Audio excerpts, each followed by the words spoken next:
The thick, foul-smelling pink steam hissing from the fractured cocoon never had the chance to form into the ancient demon Majin Buu. Before the chaotic entity could even open its eyes, the predator in the dark made his move. Cell did not fight the monster. He simply expanded the crown of his tail and violently inhaled the steam, swallowing the devil of the universe whole. As his carapace began to aggressively mutate in the shadows, the tectonic plates of Earth violently fractured under a sickening new gravity. Up on the surface, Goku, Vegeta, and Gohan felt an energy signature that defied all biological logic. And descending rapidly from the stars, a furious god of destruction was arriving on Earth years ahead of schedule.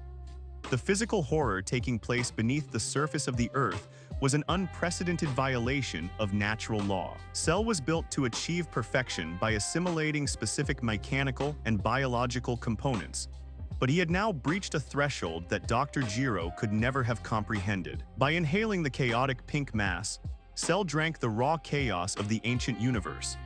The rigid, beautifully terrifying insectoid plates that once defined his perfect exoskeleton began to aggressively melt and warp in the subterranean darkness. His biology was violently adapting to the demonic intrusion, fusing his cold, calculating cells with the terrifying, elastic pink flesh of the Majin. He retained his absolute consciousness even as his fundamental biology shifted into something entirely alien.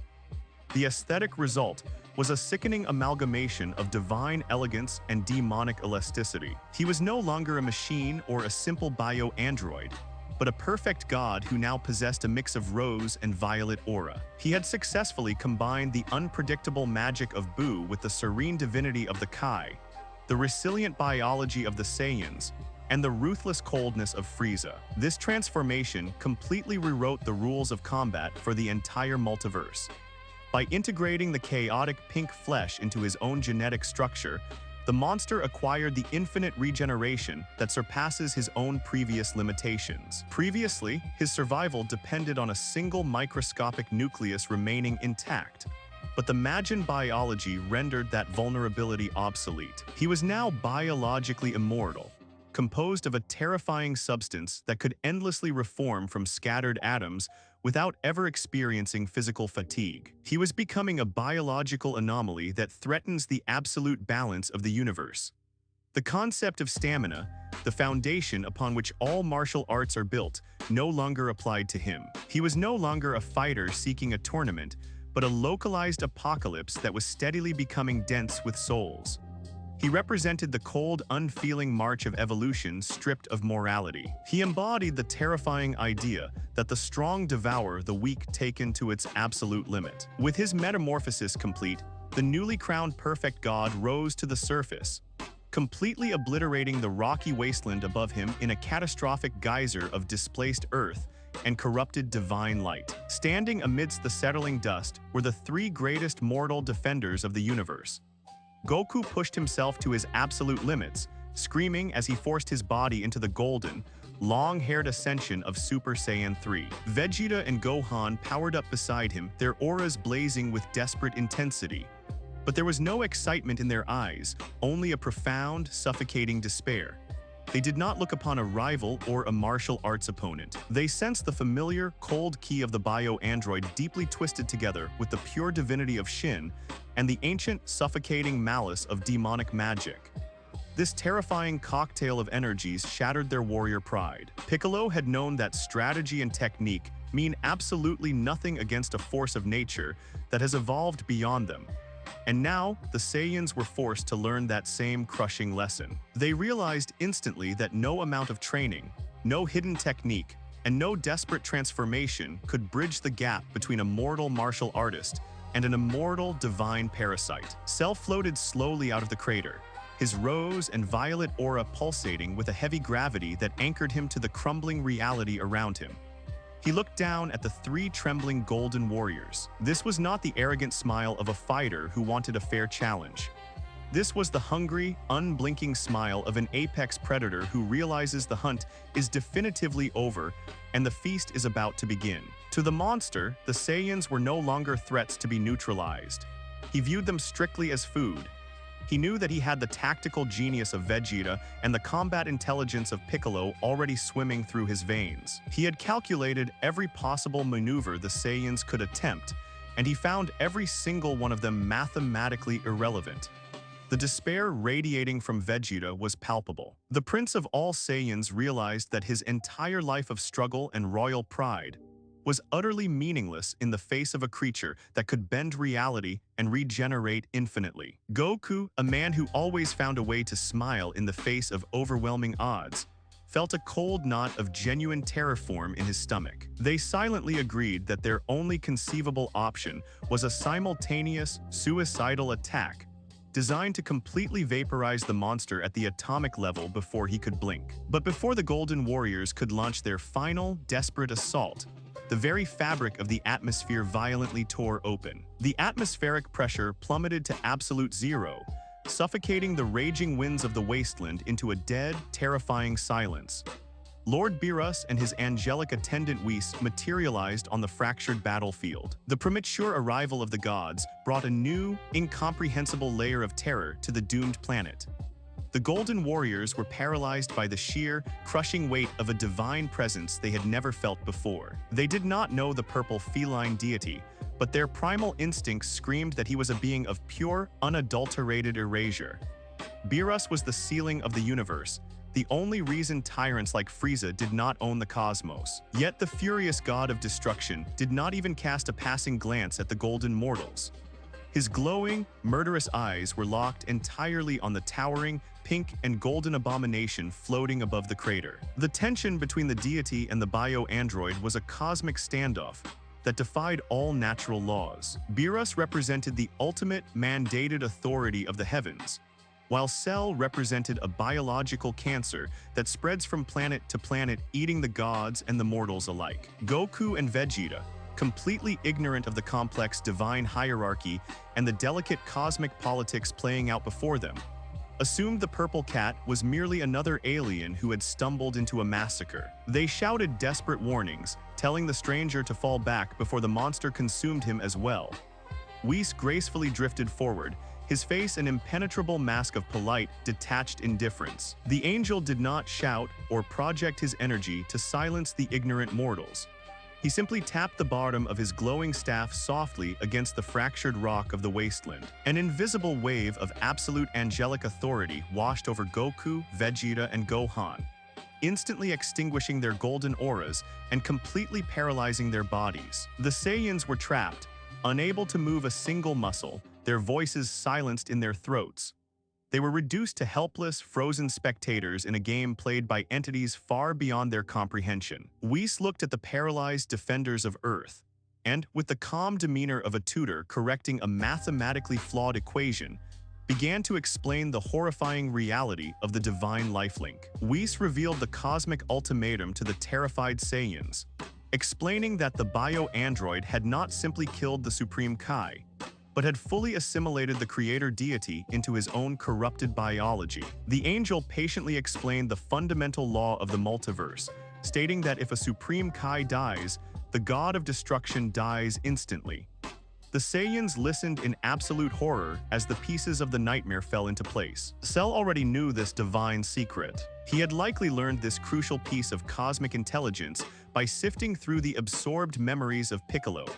Or perhaps he inherited the knowledge from the genetic remnants of Frieza, who knew all about Lord Beerus and his terrifying power. Frieza had originally discovered the hierarchy during the tournament and sought to overthrow it by becoming a god slayer. Frieza designed a form specifically to kill the hierarchy, but Cell was vastly more calculating than the galactic tyrant. Cell did not want to slay the gods, he wanted to assimilate them. By permanently trapping the living core of the Supreme Kai within his endlessly regenerating Majin flesh, Cell had hijacked the cosmic lifelink. The sheer, diabolical genius of the monster paralyzed the minds of the Saiyans even more completely than the angelic magic holding their bodies. Whis looked directly into Goku's panicked eyes and delivered the final, crushing blow to their warrior spirit. The angel explained that if the Saiyans somehow managed to achieve the impossible today, if they successfully executed their suicide attack and completely vaporized Cell into atomic dust, they would simultaneously murder the creator of the universe. In doing so, the furious purple cat standing beside them would instantly cease to exist, and the fundamental balance of Universe 7 would shatter into an irreversible void. The Golden Warriors realized with sickening clarity that they were strictly forbidden from winning. Cell was no longer just an overpowered villain seeking to prove his perfection. He had evolved into a cosmic hostage-taker. He had woven his own biological survival directly into the survival of the highest divine authorities in existence. The bio-android had effectively built an impenetrable legal shield out of the laws of the multiverse, utilizing bureaucratic loopholes as the ultimate armor against destruction. We must deeply analyze the psychological state of a creature that has achieved such a flawless, untouchable dominance over reality. When Frieza suffered defeat, he had 10 years of agonizing isolation to reflect on his failures and deconstruct his fragile ego. Frieza evolved because he lost, realizing that raw talent was not enough. But Cell had no failures to reflect on because he had only known absolute victory. He was the finished product of a mad scientist, and he believed deeply in his own infallibility. He did not need to train for a decade in a time chamber to learn patience or strategy. He already possessed centuries of genetic combat data from King Cold, who ruled through the suffocating weight of his presence. He possessed the cold pragmatism of the Frost Demons, entities who would rather use unfair advantages and subterfuge to win than rely on honorable combat. By holding the universe hostage, Cell demonstrated the absolute peak of that inherited pragmatism. He recognized that fighting a god of destruction in a fair contest of strength was a pointless risk. So he simply changed the rules of the engagement to ensure the deity was legally prohibited from fighting back. The silence blanketing the ruined wasteland was agonizing.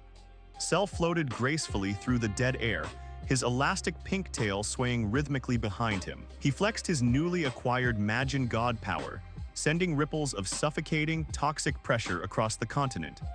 He looked down at the paralyzed Saiyans, savoring the look of total mind-breaking realization etched onto their frozen faces. He looked at the angelic attendant, who simply watched the unfolding tragedy with the terrifying indifference that Frieza had noticed long ago. And finally, the bio-android locked his cold, purple eyes onto Lord Beerus. The god of destruction was violently trembling. His claws dug deeply into his own palms, drawing beads of divine blood. Beerus desperately wanted to raise his hand, utter the word of erasure, and wipe the smug, golden abomination from the tapestry of time. But he was physically and legally bound by the lifelink. He was chained to the monster like a captive beast. Cell understood the absolute checkmate he had engineered. He smiled broadly, projecting an aura of total psychological dominance that made a complete mockery of the cosmic order. The bio-android drifted slowly to the ground, his three-toed feet touching the fractured earth without making a sound. He walked deliberately toward the frozen Saiyans, closing the distance with the methodical pacing of an executioner. Goku strained desperately against the angelic magic, his heart hammering against his ribs in a futile rhythm of defiance. Vegeta glared at the approaching nightmare, a silent scream of pure hatred vibrating in his throat. But Cell did not raise a hand to strike them. He did not extend his terrible tail to drink their biological essence.